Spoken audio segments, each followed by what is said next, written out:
আল্লাহ রাব্বুল আলামিন কোরআনে কারীমের মধ্যে বলেন কিয়ামতের ময়দানে কিছু মানুষের চেহারা হবে আলোকিত।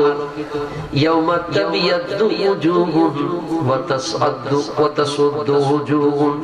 কিয়ামতের ময়দানে কিছু মানুষের চেহারা হবে আলোকিত। ইয়াউমা তাবিয়াদ্দু উজুহুন, উজুহুন মানে কি? চেহারা, চেহারা।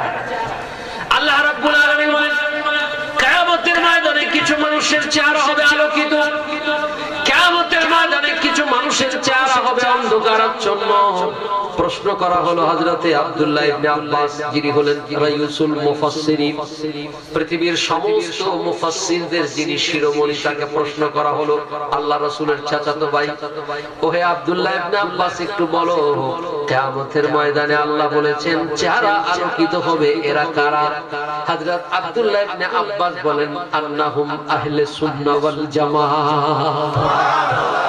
যে কোন তাফসীর, যারা আরবিতে তাফসীর পড়ার হিম্মত আছে, যে কোন তাফসীর আনুন আমার সামনে, আপনারা কোট করে দেন, আমি বলে দিলাম কিয়ামতের ময়দানে যাদের চেহারা আলোকিত হবে তাদের যারা আহলে সুন্নাত ওয়াল জামাতের উপর আকীদা রেখে মৃত্যুবরণ করবে। তাহলে বলুন এখন আপনি কি আহলে সুন্নাত ওয়াল জামাতের সুন্নি হবেন না ওয়াহাবি হইবেন? কথা কইতে ভয় লাগে? কিয়ামতের ময়দানে যারা ওয়াহাবি হবে তাদের চেহারা কি হবে? কালো। খারিজিদের চেহারা কি হবে? মওদুদীদের চেহারা কি হবে? লামাযহাবীদের চেহারা কি হবে? সুন্নিদের চেহারা আলোকিত।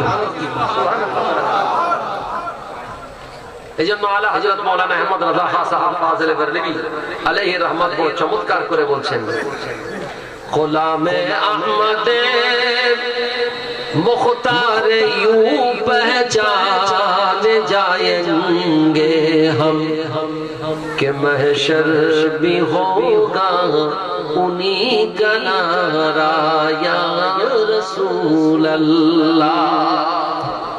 গোলামে আহমদের অবস্থা কিয়ামতের ময়দানে এমন হবে কল্পনা করতে পারবেন না।